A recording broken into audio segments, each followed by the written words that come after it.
वो कौन है जिसकी बर्ताव से तू इस कदर तिलमिला उठा और अब तक तिलमिला ही जा रहा है? वो तेरा पुत्र है, पिता है, अनुज है, अग्रज है, पति है या पत्नी है?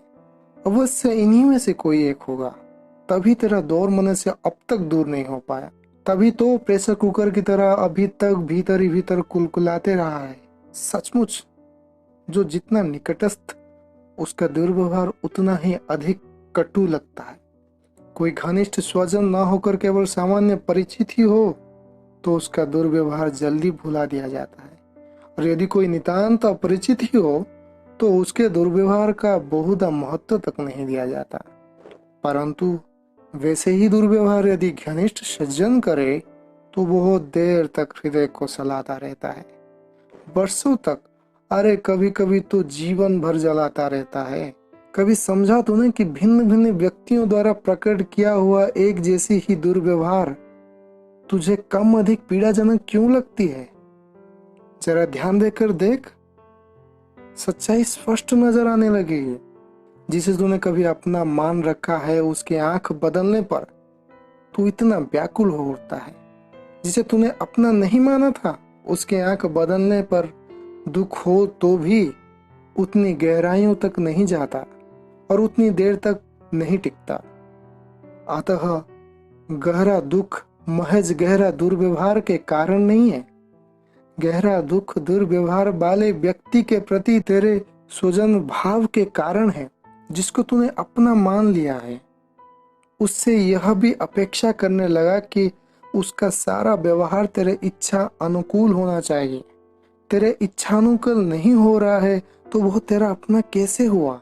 जहाँ किसी अपने का अपनापन टूटने लगा वही तेरा दुख बढ़ने लगा। उस अपनेपन के टूटने के साथ साथ वे सपने भी तो टूटे। यह मेरा पुत्र है, मैंने इसे पाल पोस कर इतना बड़ा किया, पढ़ाया लिखाया, काम धंधा सिखाया और अब तक इसे कमाने योग्य बना दिया है। और यह सब इसलिए कि जब मैं बूढ़ा हो जाऊं, अपंग हो जाऊं, दुर्बल हो जाऊंगा, कमाने लायक नहीं रहूंगा, तब तक यह मेरे देखभाल करेगा, सेवा करेगा, आज्ञा का पालन करेगा, मेरी इच्छाओं की पूर्ति करेगा। और अब एकाएक इस मोहक स्वप्न पर करारी ठोकर लगी। अपने पांव पर खड़ा होते ही यह पुत्र मेरी अपेक्षा करने लगा, अवहेलना करने लगा।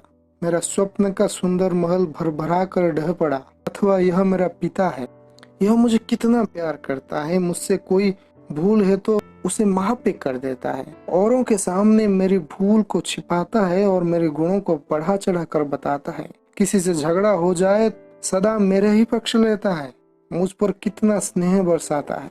यह सदा ही मुझे ऐसे प्यार देता रहेगा, सदा मेरे ही पक्ष लेता रहेगा। पिता के संबंध में ऐसे स्वप्न मैंने सजा रखे हैं, परंतु एक दिन देखता हूँ वो अपने छोटे बेटे को अधिक प्यार करने लगा है, मेरी कितनी अवहेलना करने लगा, उसे ही अधिक महत्व देता है, उसका ही अधिक पक्ष लेता है और उस पर कितना स्नेह बरसाता है, मेरी कितनी अपेक्षा करता है और उसका कितनी ख्याल रखता है।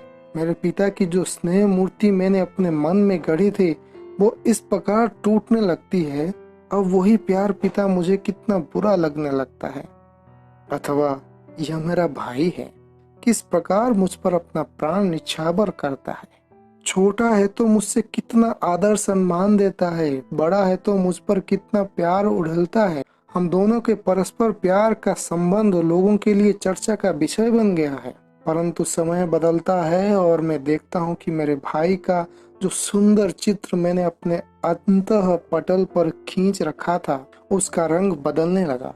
वो मुझे अत्यंत सुंदर लगने लगा है, क्योंकि अब उसके सपने, उसके अपने स्वार्थ उभर आए हैं जो कि मेरे स्वार्थ से टकराने लगे हैं। वो सदा अपने स्वार्थ की ही बात करता है, मेरे स्वार्थ की बात को सदा ही काटता है। ऐसा भाई अब मुझे भीतर ही भीतर काटने लगा, कचोटने लगा।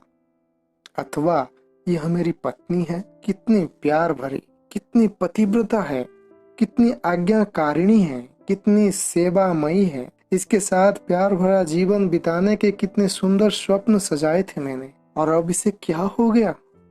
यह मेरे स्वप्नों की रानी, इसकी वफादारी पर संदेह होने लगा मुझे। और इसके प्रति मन में जो इतना बड़ा आकर्षण था वो कपूर की तरह कहाँ उड़ गया।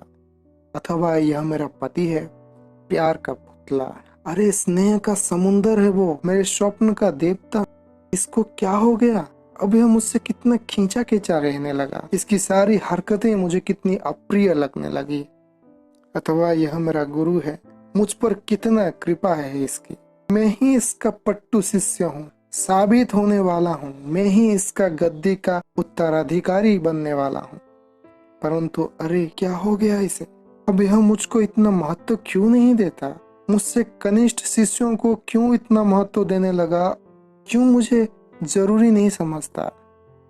अथवा यह मेरा शिष्य है, बड़ा श्रद्धालु, यह सदा ऐसा ही बना रहेगा। परंतु नहीं, ऐसा नहीं हुआ, कितना बदल गया। अपनी इच्छाओं की ही महत्व देने लगा, मेरी इच्छाओं की विरुद्ध मनमानी करने लगा।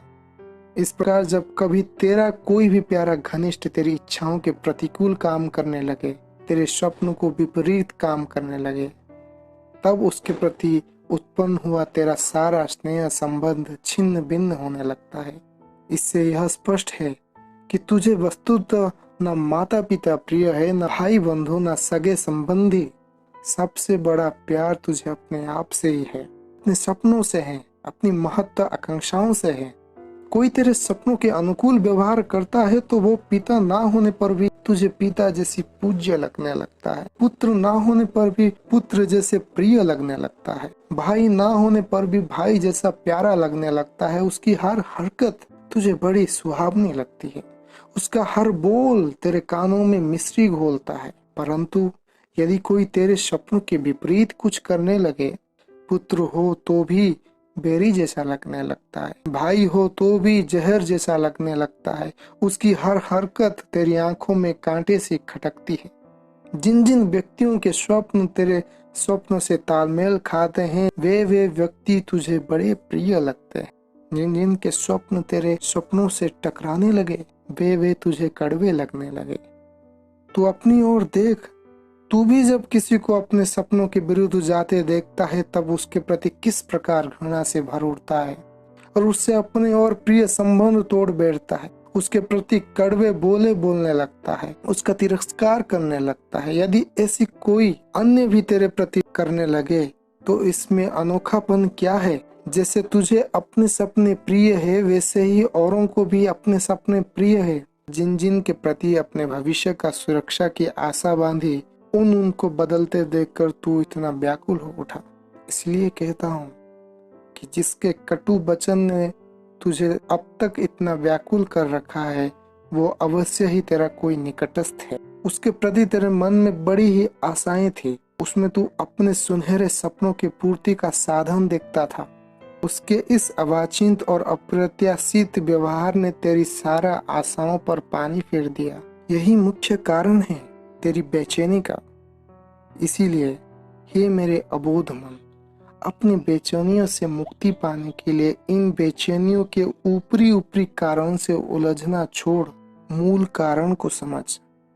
यह तो तूने अपने आप के प्रति गहरी आसक्ति पैदा कर ली है, अपने सपनों के प्रति गहरी आसक्ति पैदा कर ली है, इन सपनों को लेकर इन स्वजनों के प्रति गहरी आसक्ति पैदा कर ली है। किसी परिवर्तनशील परिस्थिति के प्रति पैदा हुई यह आसक्ति बेचैनी ही पैदा करने वाला है। इस सच्चाई को समझते हुए किसी स्वजन पर क्रोध होने के बजाय अपनी ही इन कामनीय कल्पित आशाओं की आसक्तियों से बाहर निकल और विपश्यना साधना द्वारा इस दुख की जड़ को खोद कर सच्चा सुख हासिल कर।